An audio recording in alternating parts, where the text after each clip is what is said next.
I'm Naomi Carter, and today I'm turning 23. I'm sitting alone in my tiny apartment in Chicago, sipping lukewarm coffee from a chipped mug, staring at the acceptance email on my laptop. Columbia University, a full fellowship in social work. It's real. It's happening. A few years ago, this moment would have felt like a fantasy. Back when I was just a girl trying to matter in her own family. Back when my birthday was just another day they forgot. Or worse, remembered for someone else. I grew up in a town you wouldn't find on most maps. Lawrenceville, Indiana. Picture flat fields, a single blinking stoplight, and Friday night football that felt like the center of the universe. My family fit the town like a glove. Traditional, image-conscious, tight-knit, with one very frayed edge. Me. My older sister Brielle was the town's sweetheart. Head cheerleader, prom queen, Miss Teen Indiana finalist. She had this golden glow, like the world had been designed just for her. And my parents? They worshipped the ground she walked on. Her victories were theirs. Her flaws? Always explained away. And then there was me, Naomi, the quiet one, the bookworm, the girl with thick glasses, crooked teeth until senior year, and a head full of questions no one seemed to have time for. They called me the bonus baby, 7 years younger than Brielle. A surprise. A mistake, really, once you read between the lines. My mom used to laugh about how I was born during their cruise planning season. My dad joked that I ruined their empty nest dreams.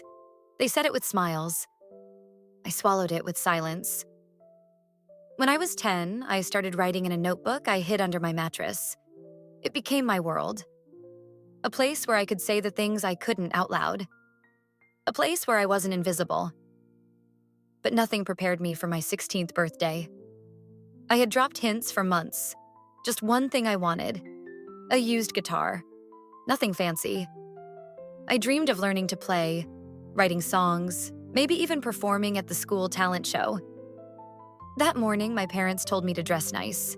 They had a birthday surprise planned. My heart raced. They drove right past the music store and straight to the dealership. They were buying Brielle a brand new Jeep, a college send-off gift, red with leather seats. She squealed, jumped into their arms, and they cried happy tears. I stood there, stunned, until I finally whispered, "But today's my birthday." My mom looked at me like she'd just remembered I was there. She gave a tight smile. "Oh, sweetie, you'll get your turn someday." I didn't get a turn. I got silence. No cake, no card.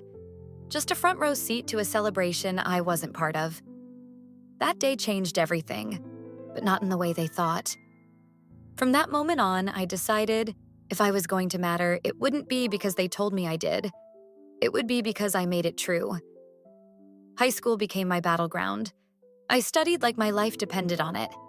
Straight A's, editor of the school paper, president of the volunteer club, over 200 hours logged at the local food pantry. My room became my sanctuary. Walls covered with scholarship applications, vision boards, quotes scribbled in Sharpie. You are enough even if no one says it. I was accepted to 3 top universities: Northwestern, University of Michigan, and University of Illinois. I ran into the kitchen with the letters, breathless, heart pounding. My dad didn't even look up from his laptop. These schools are expensive, Naomi. We can't afford dreams like that. Dreams like that. They had just spent $20,000 on Brielle's wedding dress, a custom gown flown in from Italy, a wedding that felt like a Hollywood movie, complete with horse-drawn carriage. And I was the expensive dream. I cried that night until I couldn't feel my face. But then I got up. I started applying to every scholarship I could find. Ones for first-gen students, low-income kids, women in leadership, minority voices in social sciences. I even got a part-time job shelving books at the town library and took on weekend babysitting gigs. No prom, no parties, no dating. Just hustle. Just hope. When the full scholarship letter from University of Illinois came, I screamed. Not because someone clapped. No one did. But because I knew I was getting out. I pinned the letter on the fridge. The next morning, it was gone. replaced with a photo of Brielle and her husband on their honeymoon in Santorini. I packed for college alone. No going away party, no care package, no calls during freshman orientation. But I had never felt freer. University was life. My professors didn't just see me, they challenged me. I joined student advocacy groups, worked at shelters, mentored teens who looked like I once did.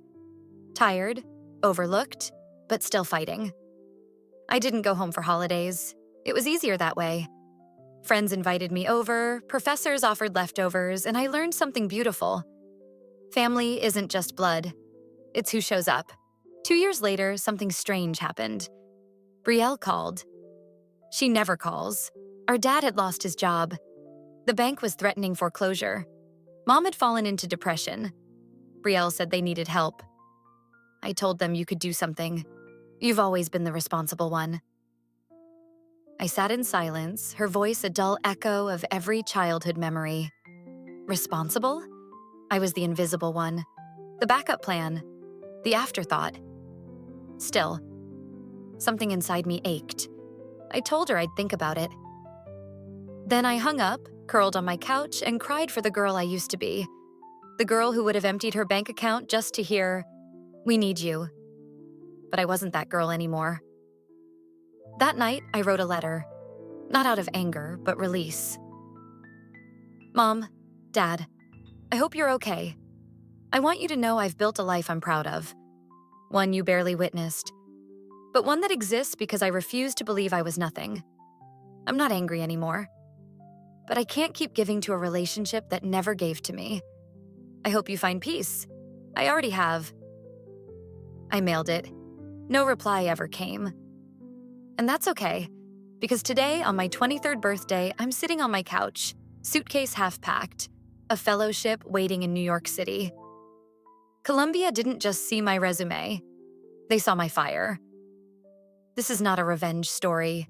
It's a resurrection, a coming home to myself, to every lonely birthday, every quiet victory, every silent tear that built the woman I am now. I'm not the girl in the shadows anymore. I'm not waiting for anyone to clap. I am the applause. I am the proof. And this birthday? This one I'll never forget.